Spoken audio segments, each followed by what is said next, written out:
Kilala mo yun? O kaya si Leo yung si Banton, ay si Leo Martins. Ako naman, huwag ka naman bagay-bagay ng tiyang kabayan. Tapos, kasama rin si...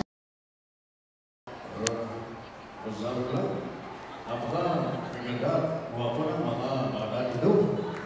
O kaya si FPJ. Masasabi ko lang, sino ka ba? Lasang ka ba?